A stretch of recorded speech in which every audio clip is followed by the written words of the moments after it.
1922 é o ano da celebração do centenário da independência com a Exposição Internacional do Rio de Janeiro.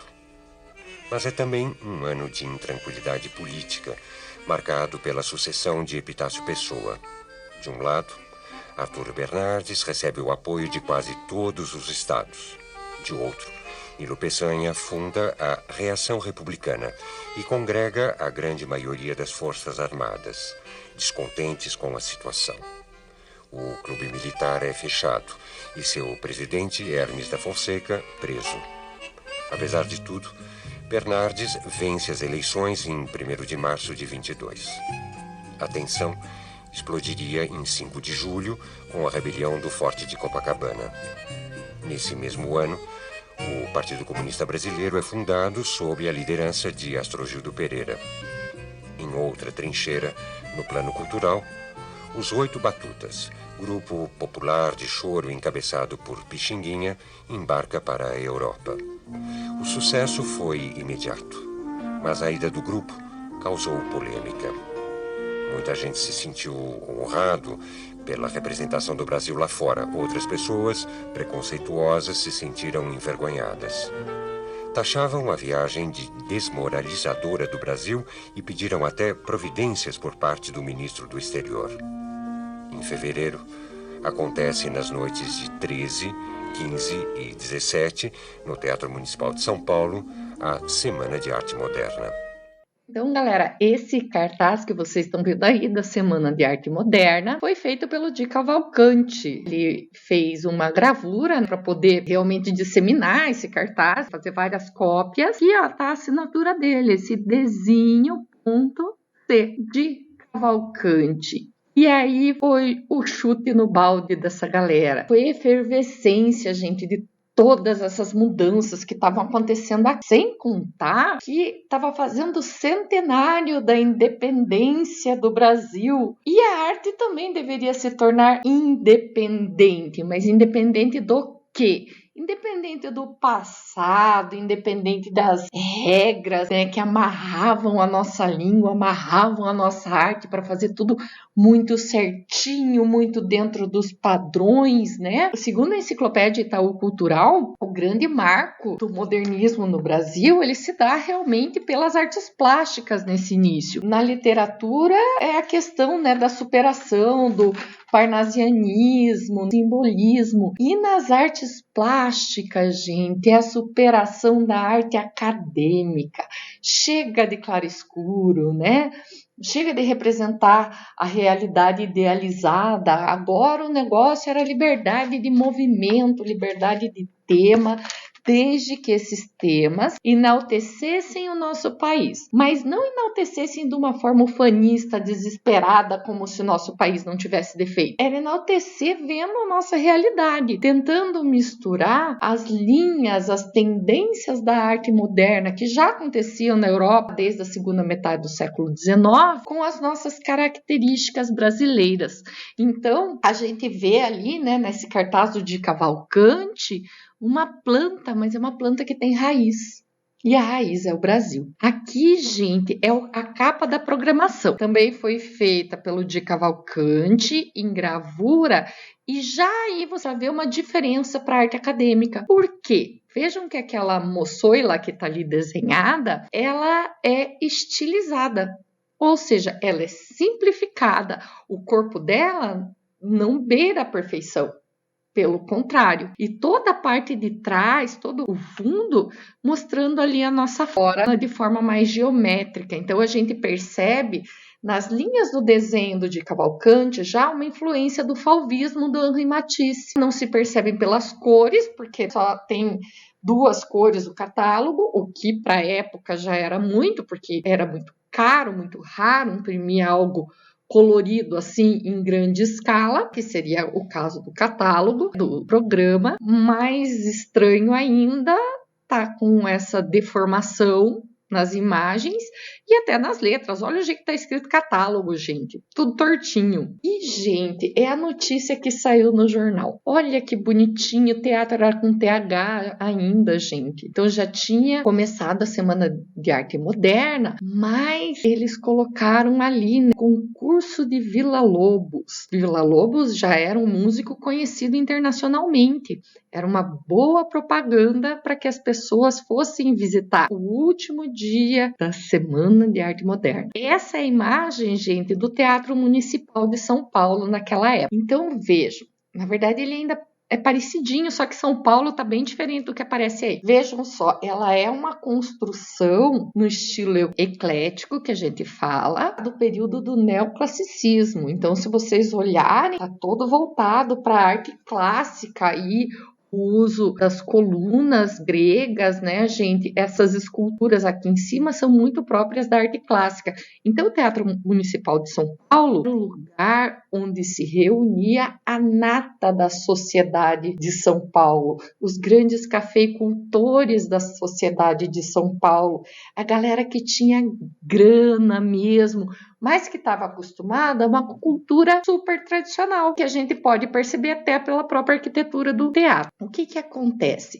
Um grande barão do café, nessa época, chamado Paulo Prado, ele era amigo da galera do modernismo, tipo, ia lá na Garçonnière do Oswald de Andrade, tal, papo vai, papo vem.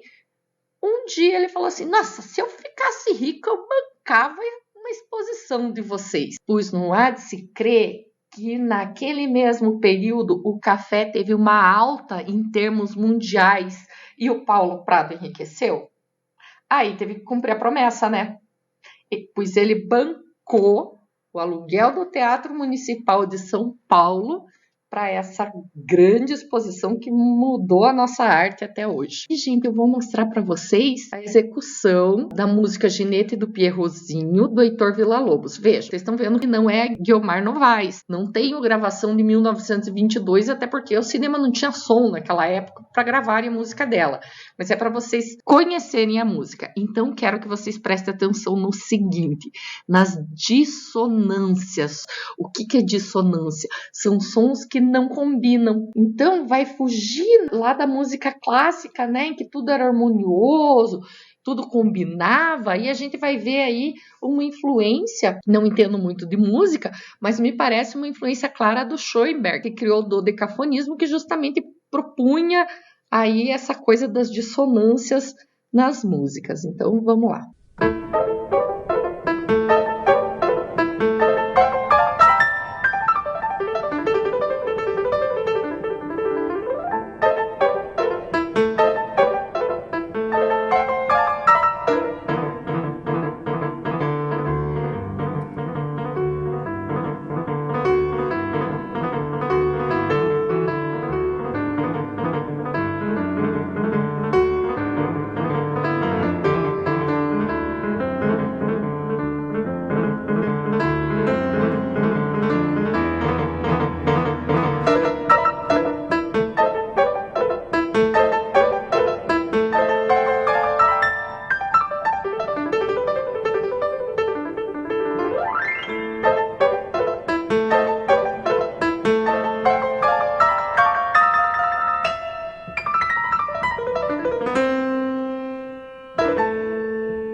Nesse programa, não era uma coisa que nem é hoje em dia, que a gente vai lá em 5 minutos, digita no Word e imprime um cartaz. Isso daí era demorado para fazer e caro. Então, essa programação ela foi feita com antecedência e não foi mudada quando começou a Semana de Arte Moderna. O problema é que a Semana de Arte Moderna não teve uma repercussão muito bacana aí no jornal e nesses meios, né? Foi bastante criticado. Então, a gente não sabe direito quem expôs na Semana de Arte Moderna. Porque quando chegaram os dias mesmo, 13, 15, 17 de fevereiro, outros artistas se juntaram e se apresentaram e levaram suas obras para o teatro também. Qual que é o problema? Isso não ficou escrito. Ninguém registrou essas participações. Então, a gente não sabe exatamente que obras foram expostas na Semana de Arte Moderna. As que a gente sabe são as que estão disponíveis nessa programação, que com certeza estavam lá. O que tinha mais Não sabemos até hoje. Talvez tenha ficado aí em alguma história de família,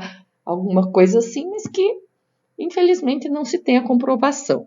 Então aqui a gente pode ver algumas pessoas conhecidinhas. Aqui é a imagem do Oswald de Andrade, aqui é a Anita Malfatti, Mário de Andrade, aqui é o Heitor Villa-Lobos. Esse aqui eu não consegui reconhecer, gente. E essas obras aqui, ó, vocês vão ver, porque eu vou mostrar para vocês na sequência. Eu tenho aqui uma lista dos escritores, pintores e tal que participaram da Semana de Arte Moderna, mas vocês já sabem que tem aquele probleminha da gente não saber quem estava lá, exceto os que estavam na programação. Então, esses foram os que eu encontrei. Essa listinha eu quero que vocês tenham no caderno de vocês, porque vocês têm Enem, vestibular, sabe mais Deus o que para frente, e a arte moderna é bem recorrente, tá? A Semana de Arte Moderna é um tema que se repete. Depois vocês voltam o vídeo, dão uma pausinha e copiam. Não esqueçam, Tarsila do Amaral, que é o ícone da arte modernista brasileira, não estava presente na Semana de Arte Moderna. Por quê? Ela estava viajando, estava na Europa e não esteve presente. Lazar Segal, aquele lituano que já tinha feito a exposição aqui em 1912, também não estava. E nem a Pagu, que também é uma artista modernista bem famosa.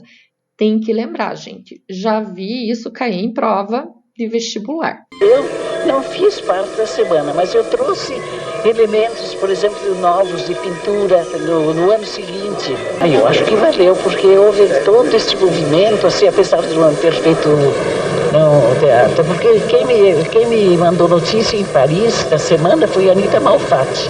E eu tinha uma carta dela contando tudo que se tinha passado. Mas depois perdi essa carta, não sei onde é que está agora.